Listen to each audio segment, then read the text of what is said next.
Në çështjen gjyqësore ndaj Hashim Thaçit, Kadri Vesailit, Recep Selimit dhe Jakub Krasniqit, mbrojtësi i viktimave ka njoftuar se ka vdekur një viktimë pjesëmarrëse në këtë proces.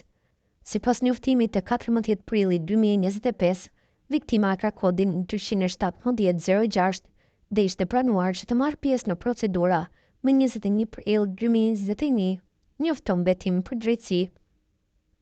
Në njoftim thuhet se viktima ishte pranuar që të jetë pjesëmarrës në proces si rezultati i vuajtjes së dënimit mendor si viktimë indirekte e burgosjes, arrestimit, ndalimit arbitrar dhe keqtrajtimit.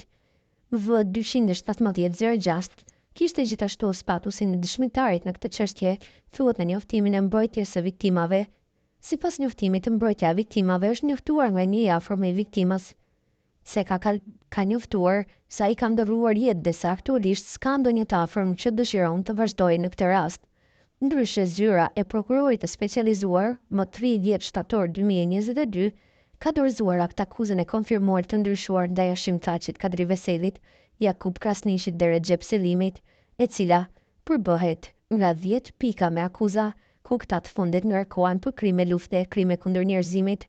Më 29 prill 2022, zyra e prokurorit të specializuar kishte dorëzuar një akt akuzë të ndryshuar ndaj Hashim Thaçit, Kadri Vesailit, Recep Selimit dhe Jakub Krasniqit, ku pretendohet se 4 të akuzuarit kanë kryer krime lufte edhe në Gjilan, Budakov e Semetisht.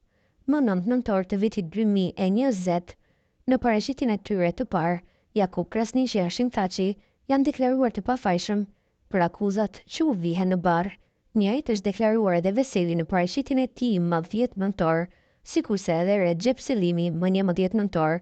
Akt akuza ndaj Hashim Thaçit, Kadri Vesailit, Recep Selimit dhe Jakub Krasniqit është konfirmuar më 26 tetor të vitit 2020.